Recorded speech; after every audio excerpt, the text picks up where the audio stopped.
Sheldon Menery came to me, and I've spoken to him on my earlier podcast, Commander, and we had a good rapport. And he messaged me a couple of years back and asked me to join the CAG. And he started with, so I want to create this organization that's going to help us create new rules for Commander, help us broaden our reach and make the game more accessible to other people. Why shouldn't you be on this panel? And I was like, that is a really challenging question. Why would you ask? Why shouldn't I be on it? I'm like, I shouldn't be on it because I'm just a kitchen table scrub. I'm not a fancy player. I'm not like one of the best deck builders. I'm not a really competitive player. I'm just a guy who likes to play Commander and make people happy. And he's like, exactly.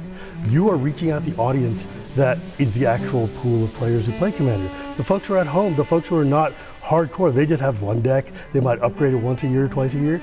They need a voice too, and I want you to be that voice. And Sheldon and I had a very good and strong mentorship relationship. We would butt heads all the time. I was also one of the first people who nearly threw off the CAG because we were getting really angry at each other. But ultimately, he realized and he saw in me something I didn't know I had, which is the ability to be a leader of a community and to bring marginalized voices to the forefront and to make sure that when we make Commander, we're making this game for everybody and not just for the highly enfranchised. We're making a game for people who are in the far-flung reaches of the world who are playing with their friends who have no idea who I am, no idea who Sheldon is. I took so much away from Sheldon in so many ways. He taught me so much about magic and life together. And one lesson I think really blends them together and will always stick with me is I was playing Commander with him one time because, of course, it's Sheldon, that's what we're gonna do. And I did something that a lot of Commander players do, which is I had a creature in play, it was turn 3 or 4, and I was like, I don't know who I want to attack, I'll just roll a dice. So I reached for a dice, and Sheldon said, hold it right there. I was like, what? And he's like, don't roll a dice, own your actions. If you're going to attack somebody, make it clear who you're attacking, right? And that always stuck with me because first, the message of own your actions is like, that is really meaningful. Like, don't make it some random thing. Attack someone intentionally if you're going to attack them. And then actually too in Magic, it's like, hey, I'm attacking you, and I'm not attacking those other two people. It's like a political thing of like, hey, you're safe, just so you know, later in the game, I didn't attack you early, I attacked you first, as opposed to, oh, the dice randomly chose it, and whether you agree or disagree with that, you don't have to follow suit. But it's a thing for me that always stuck with me that I learned from Sheldon, and own your actions, So for me, of course, Sheldon meant so much. I was involved in the pro community before joining Wizards, and so I really got to see Sheldon like as Commander was taking off, leading the judge community.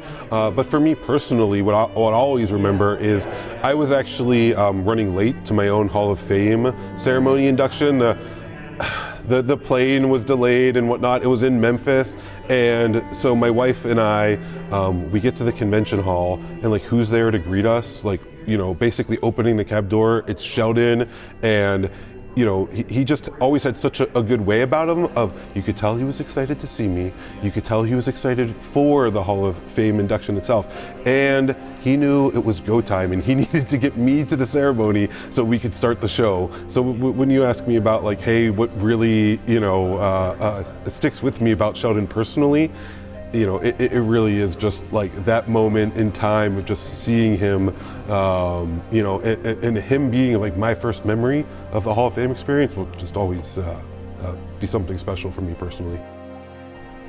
As a fan of Magic, I've been a fan of Magic for a long time. As an employee, I've been here for 5 years, I think, this year. The first time I met Sheldon, he had sat down in front of the concept wall that I had put up for all the concept art for Lost Caverns of Ixalan. And he sat down to look at it. And I saw him, and my first reaction, oh my, it's Sheldon Lacy, he's there. I was really excited to see him. I didn't know how, so I stopped a little bit and I didn't know how to say hi, right? He noticed me, so I came forward and I said, hi, big fan, a little dorky. And he just gave me this reassuring handshake and looked me in the eye and he said, it's very nice to meet you. Very good work too. That made my day. I didn't have much to say, but it was really touching, and I am glad many people got to see him, got to meet him. I am glad I got to shake his hand. So very good moment, and it stayed with me through the years. At MagicCon Philly, we were just walking back down to the tournament area. We ran into Sheldon, and he took the time and was really nice. And he was one of the funniest people I met in the short amount of time. Way funnier than my dad, but that's not hard to do. And it was nice to see his personality, and he was always so nice and welcoming about everything. Sheldon was incredibly funny. We used to do level 3 interviews, and part of the level 3 interview process is we do role plays. And the role plays involve getting the candidates and telling them, here's the situation, and you're going to come to the table, you're going to deal with things. And the judges who were on the panel would play the various roles while the judge tried to navigate the process. I had to stop doing interviews with Sheldon because I would die laughing every single time. He'd come in and he'd be the little nervous, completely inexperienced player or the savage cheater or something, and he'd just commit to the role in the most hilarious ways possible. And I just couldn't do it after a while. I was like, Sheldon, I'm sorry, we can't interview together.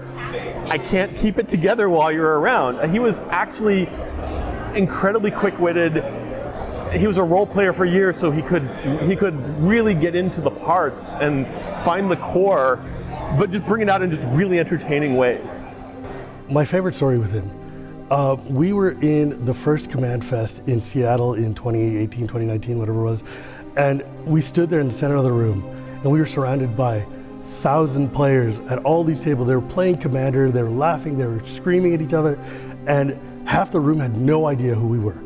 They didn't care who we were. They didn't know that we were the ones who were bringing them this. They didn't know that we cared at all. And Sheldon was, and I turned to him, I'm like, dude, what do you think? Look at this. And he looked at me and he's like, look, man, this is what it's all about. This is what I want to leave as my legacy, which is thousands of people just bringing joy into their life and having no idea who I am. And just being able to accept this gift and play it, and I can just sit there, fade away, and it will last and people will be happy. What else could you want? Living is an everyday experience. It's not something that we necessarily plan for and ride up. It's that we go through it every day. Right.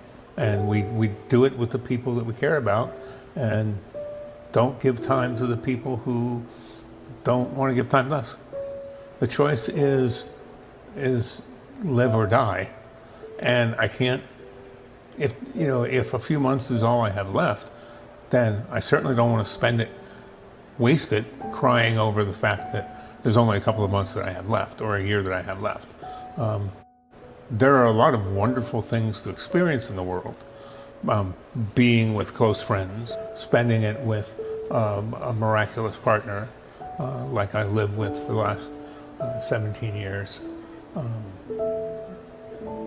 Being a person in a great community that clearly loves you and wants you around. These are the things you just want to do.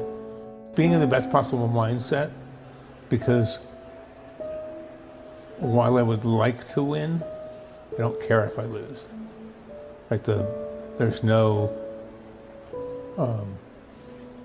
personal value tied up in winning. A big believer in being, not doing. So if you be attributes, be honest and kind and giving and wise, and other things and then the things that you do will come to you. Whereas people who want to do, I want to win the thing, or I want to make the major leagues or whatever, I think you can do those things, but you miss out on the being. They get sacrificed as opposed to enhanced. And I think you can enhance the being, and then the doing falls into place. And I'd much rather do it that way. I don't know what the next couple of months hold, if anything. So I think the way to do it is face it the way we face everything else, right? With the spirit of moving forward ahead. And if I've got 3 months or 3 days or 3 years, only way I know to do them is all the way. So that's what we're going to do.